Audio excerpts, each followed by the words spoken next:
Let's talk to a research consultant at Migration Watch UK, Jeremy Hutton. Hello, Jeremy. Good afternoon, Kevin.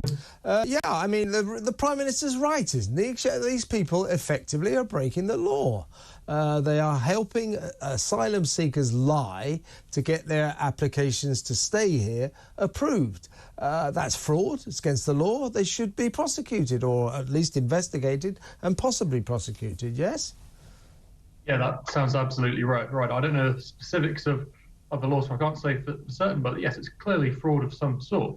I think really this is extremely embarrassing for the Bar Council because, of course, they're meant to represent the highest standards of the legal profession, and yet it's people of their profession who are now making the country look bad, potentially defrauding the taxpayer in terms of legal aid.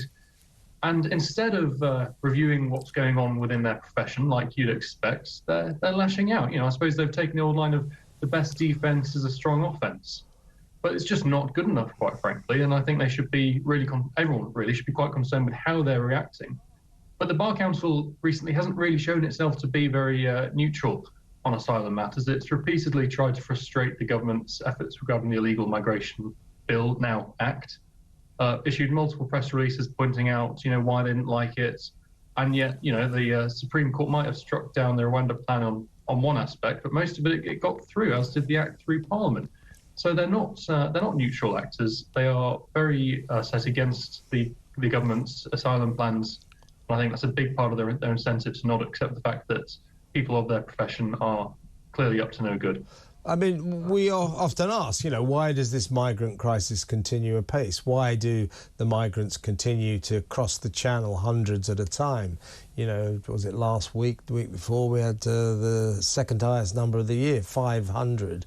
I think it was about 547 on the same day that we learned that the Bibby Stockholm migrant barge that was on its way to Portland, it has now docked there, would hold 509 young male asylum seekers. So, they're coming over the channel at a rate of more than one migrant barge a day. We're going to need a lot of these barges. So part of the problem, is that we don't offer deterrence.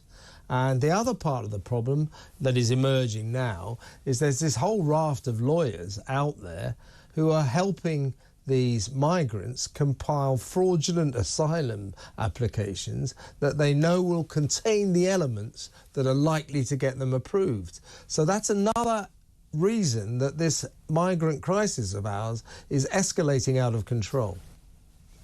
Absolutely. I mean, these cases, a lot of them have been going back several years. I mean, who can't remember the case of, say, Abu Qatada, who was very clearly a terrorist, and yet at every juncture there were dozens of lawyers doing their utmost to keep him in Britain rather than getting him sent back to Jordan where he should have faced trial. Eventually that did happen, but it took years and years and probably millions of pounds to make that happen.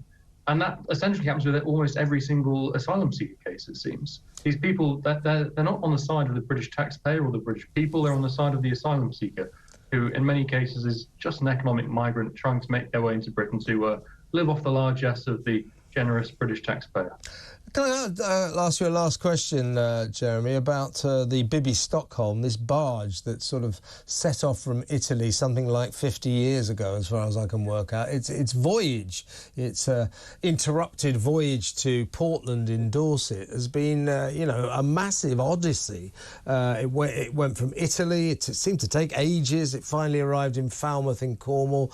And then last week, I think it stuttered across the south coast and finally made it to Portland, a small town of 12,000 people, one copper, one GP, suddenly 509 young unemployed men with nothing to do all day in their midst, at least in theory. So it got there at the weekend, so they told us that the first 50 migrants would arrive and board onto their new floating home this week, but they're not. It's been delayed for reasons we can't quite work out. Any intel on when this barge will finally, at long last, get up and running? Well, the Home Office was saying next week at the earliest. Of course, how many at the earliest, how many next weeks are there? I worked out earlier this morning that I think it's 11,000 migrants have come to the UK in small boats since the government announced it was going to procure the Bibby Stockholm, which is quite unbelievable. That's interesting. 11,000. Another 600 just since the Illegal Migration Act became law. I mean, to be honest, I think the Bibby Stockholm is a huge distraction. It's a drop in the ocean in terms of the housing we need for these asylum seekers. And there's no clear indication why it's not actually being put into use straight away, what this issue is, and whatever that might be. Maybe it will be next week. It could be next month. At this rate, it could be next year. I wouldn't be surprised, quite frankly. Yeah, nothing surprises you in the migrant crisis. Jeremy, great to talk to you. Thank you very much for your time. Jeremy Hutton there, research consultant at Migration Watch UK.